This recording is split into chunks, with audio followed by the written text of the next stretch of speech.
बिस्मिल्लाहिर्रहमानिर्रहीम, अस्सलाम वालेकुम। Welcome back to my channel. मैं हूं मारिया और आप देख रहे हैं मेरा channel daily routine with Maria. कैसे हैं आप सब? खुश रहिए, आबाद रहिए, हंसते मुस्कुराते रहिए। अल्लाह ताला आपको हम सबको अपने फ़िज़ो-मान में रखे। जनाब, आज की जो वीडियो है वो अगेन मेरा ज़बरदस्त सा रूटीन का वीलॉग आ गया है। और चूँकि घर की सफाई हो चुकी है अल्हम्दुलिल्लाह और तमाम चीज़ें जो हैं वो वापस अपनी ठिकानों पर, अपनी जगह पर पहुँच रही हैं, तो आज का जो वीलॉग है वो काफ़ी बिज़ी डे था मेरा। और आज मैं उसकी रूटीन आपके साथ शेयर कर रही हूँ कि घर का पेंट मुकम्मल करने के बाद 1-2 दिन बीच में मैंने रेस्ट लिया क्योंकि मैं बहुत ज़्यादा थक चुकी थी। और फिर उसके बाद जो है मेरी थोड़ी सी तबीयत डिस्टर्ब हो गई, जिसकी वजह से 2 दिन मेरा वीलॉग भी रह गया। फिर मैंने डिसाइड किया कि आज मैं अपने फाइनली ये सारे काम ख़त्म कर लेती हूँ। तो आज की रूटीन में सबसे पहले मैंने सुबह उठ के बच्चों को नाश्ता करवाया। नाश्ता करवा के मैंने अपने कूलर में पानी बनाया, फिर बर्फ़ के प्याले वगैरह भर के रख दिए। थोड़ी सी फ्रीज़र के अंदर बर्फ़ वगैरह जमी हुई थी, उसे साफ़ कर लिया।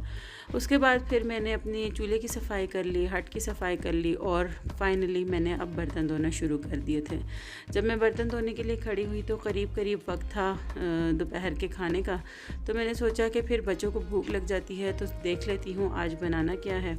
तो दोपहर के खाने में फिर मैंने डिसाइड किया कि क्यों ना आज बनाई जाए पालक वाली कड़ी, जो कि बहुत ही टेस्टी रेसिपी है और ये हमारे अपने घर की रेसिपी है और हमारे यहाँ ये बनती है और बहुत मज़े की बनती है। तो मैं आज आपके साथ वो रेसिपी भी शेयर करूँगी। और इसके अलावा जी मौसम जो है वो बहुत ख़राब हो चुका है, गर्मी बहुत शदीद हो चुकी है। तो आपके घर में भी जहाँ जहाँ लकड़ी का सामान है या जहाँ जहाँ कारपेटिंग है वहाँ पर स्प्रे कर लीजिए। वहाँ पर ये जो कुपेक्स पाउडर होता है चूंटियों वाला वो डाल दीजिए, ताकि थोड़ी सी जो है वो हिफाजत हो सके घर की। और इंसेक्ट्स जो हैं वो बहुत ज़्यादा पैदा होते हैं स्पेशली इस सीज़न में, तो उससे हमारी हिफाजत हो सके। इस कड़ी में तड़का वगैरह नहीं लगाना पड़ता, बल्कि जस्ट बेसन और दही का मिक्सचर बनाकर उसमें ज़ीरा, सुर्ख मिर्च, हल्दी और नमक वगैरह डाल के उसको चूल्हे पर रख देते हैं। जब वो बॉयल होने लगती है तो उसके अंदर हम डाल देते हैं पालक। मैंने यहाँ पर ताज़ा पालक नहीं ली थी, बल्कि मेरे पास पहले से फ्रीज़ की हुई पालक थी जो कुछ दिन पहले मैंने लेकर सेव कर ली थी और उसी को मैंने फ्रीज़ कर लिया था। और बस अब मैंने उस पालक को थोड़ी देर के लिए चूल्हे पर रखना है अलग से पतीली में, और जब वो थोड़ी गल जाएगी उसमें से बिल्कुल फ्रीज़ हुए हुए ये बर्फ़ के टुकड़े ख़त्म हो जाएंगे, तो मैंने इसके अंदर से इसका पानी निकाल लेना है। और बाकी पालक जो है वो मैंने किस तरह से डालनी है वो आगे आप वीडियो में देखेंगे। कंप्लीट रेसिपी आपको मेरे चैनल मारिया ज़ुबैर किचन पर मिल जाएगी। अगर आप कड़ी पालक सर्च करेंगे तो भी आपको ये रेसिपी मिल जाएगी, मैं इसका यही टाइटल लिखूंगी। उसके बाद जी दोपहर के खाने का जब वक्त हुआ तो बच्चों के लिए मैंने चावल बॉयल किए हुए थे, साथ में मैंने सफ़ेद वाली रोटी मंगवाई हुई थी। लेकिन मेरा खाना था आज का सिर्फ सलाद और एक बाउल कड़ी, क्योंकि मैंने आपको बताया था कि मैं डाइट पर हूँ और मैं डाइटिंग कर रही हूँ, तो मेरे ख़्याल में मेरे लिए इतना काफ़ी था। पेंट करने के दौरान किचन का बड़ा वाला मैट, उसके अलावा सारे दरवाज़ों के छोटे मैट सारे मैंने रोल करके स्टोर में रख दिए थे। और आज फाइनली मैंने सोचा कि क्यों ना अपने मैट्स वगैरह की सारी मैं सफाई कर लूँ। तो सबसे पहले मैंने अपने मैट्स को इस तरह से सर्फ में भिगो दिया। उसके बाद मेरा ये शीशा था, इसकी अच्छे से सफाई की, उसको लगाया। फिर मेरी ये घड़ी थी वो लगाई। साथ ही मेरे जो ये फ्रेम्स थे ये पहले बाहर लाउंज में थे, लेकिन फिर मैंने उनको यहाँ पर सेट कर दिया। उसके बाद जी शाम हो गई थी तकरीबन इन सारे कामों में, और मैंने मैट सारे धोकर उनको फैला दिया था। बच्चों को मैंने कहा बिल्कुल बाहर नहीं आना। एक तो गर्मी बहुत ज़्यादा थी और ऊपर से जो है मैं पानी का काम कर रही थी, तो मेरी छोटी जो है वो फिर काफ़ी परेशान करती है। अच्छा, ये मोहल्ले की बच्ची आई हुई थी और ये बैठी थी, तो अब मैं आपको दिखा रही हूँ कि मेरे फुल जो है वो घर का लुक क्या आया है आफ्टर पेंट।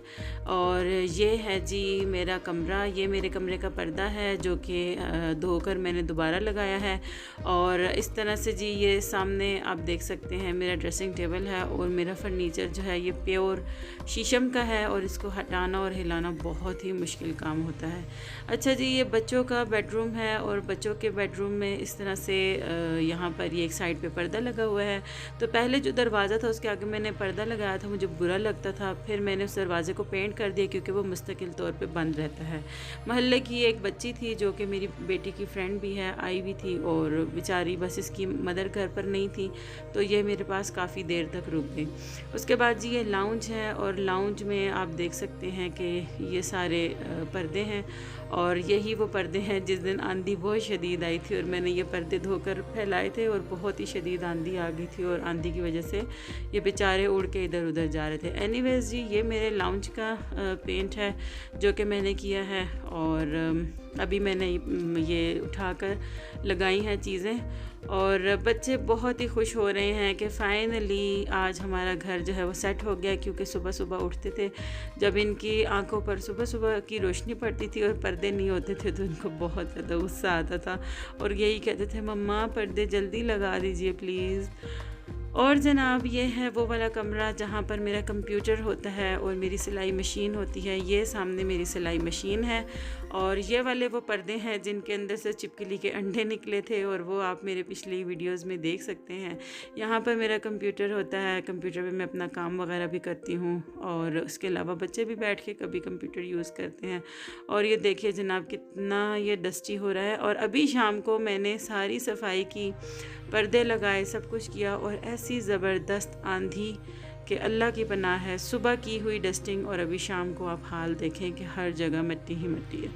एनीवेज जी उसके बाद ये जो है ये हमारे घर की एंट्रेंस है और बाहर की साइड पे हमने ग्रिल लगवा के इसको फुल सिक्योर किया हुआ है। वैसे तो अल्लाह ताला ही हैं जो मुकम्मल तौर पर इंसान की हिफाजत फरमा सकते हैं। और इसके बाद जी ये मेरा फ्रिज है, बिल्कुल ये किचन के साथ होता है। अच्छा पहले यहाँ पर मैंने ये फ्लावरिंग नहीं की हुई थी और अब जो है मैंने इस दफ़ा यहाँ पर भी ये लगाई है थोड़ी सी। किचन में भी पहले मेरा इरादा था लेकिन फिर मैंने इरादा कैंसिल कर दिया क्योंकि मैंने सोचा कि छोड़ो पूरे घर को एक जैसा नहीं करती ना, डिफरेंट थोड़ा सा रहे। किचन में मेरा आगे मुस्तकबिल में इरादा है कुछ फ्रेम्स वगैरह। और जनाब ये कैबिनेट्स इतने कोई गंदे हो चुके थे ना, पिछले तकरीबन 3-4 माह से सफाई नहीं हुई थी और अब आप देख सकते हैं माशाल्लाह लशपश हो गए हैं और बहुत ही शाइनिंग दे रहे हैं। अलबत्ता ये भी सफाई कुछ थोड़ी बहुत बाकी है क्योंकि ये जो चीज़ें हैं इनके थोड़े थोड़े ये लगे हुए हैं टिपके पेंट के, तो इसकी सफाई अभी जो है वो बाकी है। और बाकी जो है यहाँ पर आप देख सकते हैं कि मैंने थोड़ा सा अपने किचन को रीऑर्गेनाइज़ किया है और थोड़ी सी चीज़ें जो है वो मैंने मैनेज करके रखी हैं। और जी ये एक अलमारी है, ये पहले मैंने किचन के सामने बनवाई थी लेकिन फिर ना वो दरवाज़ा सामने था, बहुत ज़्यादा डस्ट पड़ती थी। फिर मैंने कहा कि मुझे अच्छा नहीं लगता था बर्तनों में डस्ट पड़ी हुई और अजीब गंद बना हुआ, तो फिर मैंने उठाकर उसको यहाँ शिफ्ट किया। और इसी तरीके से जो ये मशीनरी थी, अभी तो मैंने आपको दिखाया नहीं, पिछला जो पुराना किचन था मेरा, तो पहले ये मशीनरी की जगह बाहर होती थी जहाँ पे अब मैंने ओवन सेट करवाया और ओवन्स अंदर होते थे जहाँ पर अब ये मशीनरी है, ये वाली जो अभी आप देख रहे हैं। तो ये जो स्विच बोर्ड है ये भी इन्हीं ओवन्स के लिए लगवाया था। खैर जी अल्हम्दुलिल्लाह, अल्लाह का करम एहसान है मुझ पर कि बखैर व आफ़ियत पूरा घर मैंने ख़ुद से समेट लिया और आजकल जो है वो तबीयत काफ़ी मेरी ऊपर नीचे चल रही है। और अब मैंने सोचा कि क्योंकि घर का काम ख़त्म हो चुका है तो मैं क्यों ना अपने कपड़े जो है वो श्रिंक कर लूँ। तो अभी मैं ये 2 सूट लेकर आई हूँ अपने, दोनों ही मैंने मोरबाग से परचेज़ किए। एक पिछले साल परचेज़ किया था, एक इस साल। तो पहले बर्तन धो लूँगी, फिर उसके बाद यहीं से बर्तन लेके उसी में मैं पतीली में ही अक्सर भिगो देती हूँ और फिर जो है ना वो। अच्छा जी एक काम मैंने करना है अभी, वो बाकी रह गया है। यहाँ पर ये जो अलमारी के दरवाज़े आपको नज़र आ रहे हैं ना, इसको पूरा मेरा इरादा है कि मैंने इसको कवर करना है उसके साथ। खैर जी ये मैट्स हैं और बाहर जो है वो शदीद किस्म की आंधी आ गई थी, तो मैंने कहा कि सारी मेहनत ज़ाया हो रही है और दिन भर लगा के मैंने मैट्स धोए थे, तो मैंने वो मैट्स फिर उठा के अंदर रखे। और जहाँ तक बात है अभी तक इसकी पेंट के सामान की, तो वो नहीं सिमटा है, अभी बरामदे का सामान अभी तक फैला हुआ है और इसको मैं फ़ाइनली कल समेटूँगी क्योंकि मैं बहुत थक गई हूँ। और ये जो है आप देख सकते हैं लाउंज में, बच्चों के कमरे में और किचन की जो बाहर वाली दीवार है उस पर जो मैंने प्रिंट किया है वो मैंने इससे किया है। ये फॉर्म मिलता है बाज़ार से, बना बनाया इसके अंदर होता है। बाकी फ़िलहाल ब्रशेज़ हर चीज़ जो है वो इधर उधर हुई हुई है और बच्चों को एक अलग मौका मिला हुआ शरारतें करने का। और जनाब इसी दौरान मैंने आपको बताया था कि लास्ट डे जो मेरा था उसका जो मैंने आपको अपना स्टोर दिखाया था, तो मेरी मशीन में कपड़े आपने देखे होंगे। उस दिन जब लाइट आई थी तो लाइट एकदम आ गई पूरी तरीके से, लेकिन फिर लाइट डिम हो गई। तो मेरी मशीन उस वक्त पानी ले रही थी, तो जो उस वक्त पुर्जा इसका काम कर रहा था वो पुर्जा इसका फ्यूज़ हो गया था और मेरी मशीन बिल्कुल फ्री हो गई थी और वो पानी लिए ही जा रही थी, पानी लेना बंद नहीं कर रही थी। खैर जी, फिर मैंने बंदा बुलाया है उसके बाद और फिर मैंने अपनी मशीन ठीक करवाई है। मशीन ठीक करवा के अब जो है वो कल का काम, पूरे घर के कपड़े धोने हैं, तकरीबन हफ्ते से ज़्यादा के कपड़े हैं। और मैंने चने भिगो कर रखे थे, बस अभी रात हो गई है और मैं काफ़ी थक भी गई थी और शुक्र है कि दिन की जो कड़ी मैंने बनाई थी वो पड़ी हुई थी, तो मैंने सोचा कि बस वही खा कर गुजारा करेंगे और सो जाएंगे। और तबीयत भी ठीक नहीं है मेरी, तो यहाँ पर ही आप देख सकते हैं चने मैंने बॉयल किए थे, क्योंकि अगर बिल्कुल ही डाइट के साथ में सिर्फ सैलेड खाती रहूँगी या बिल्कुल ही मैंने अपनी डाइट में से जैसे फ़िलहाल चावल और रोटी जो है वो निकाल दी है। तकरीबन मुझे हो गया है हफ्ते से ज़्यादा कि मैं अपनी यही डाइट ले रही हूँ। चावल रोटी मैंने निकाल दी है, जो भी खाना बनता है बस मैं वो सालन ले लेती हूँ, साथ में सैलेड ले लेती हूँ। सुबह में मैं 2 अंडे ले रही हूँ नाश्ते में, और किसी दिन मैं वो जौ का दलिया बना लेती हूँ दही में, किसी दिन मैं साबूदाना ले लेती हूँ।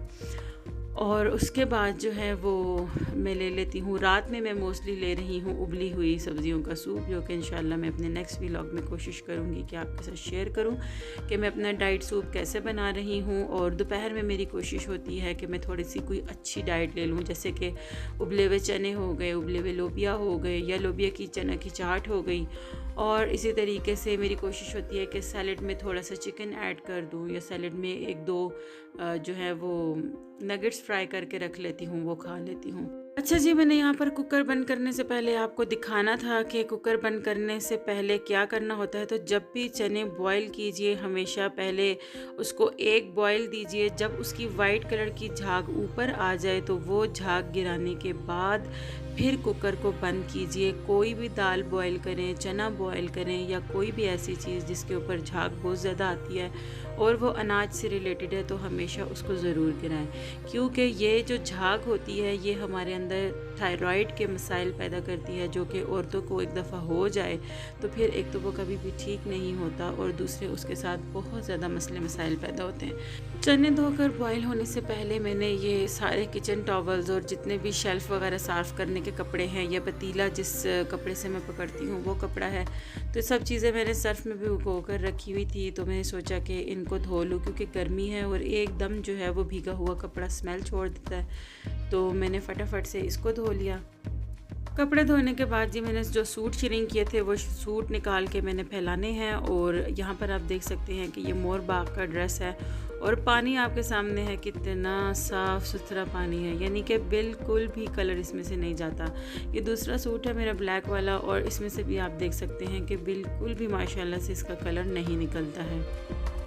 अल्हम्दुलिल्लाह जी, ये रही सारा दिन आज की मेरी रूटीन। आई होप आपको कहीं ना कहीं कोई ना कोई फ़ायदा इन चीज़ों से ज़रूर पहुंचेगा, और आप मुझे अपनी दुआओं में हमेशा याद रखेंगे। अपना, अपने बुज़ुर्गों का, अपने बच्चों का बहुत सारा ख्याल रखिए।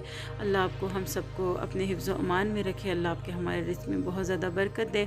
मुझे सपोर्ट चाहिए आप लोगों की, मुझे सपोर्ट कीजिए, मेरे चैनल को सब्सक्राइब कीजिए, वीडियो को लाइक शेयर सब्सक्राइब ज़रूर कीजिए। मुझे अपनी दुआओं में ख़ुसूसी याद रखिए। मिलते हैं बहुत अच्छी सी नेक्स्ट वीडियो में, तब तक के लिए अल्लाह।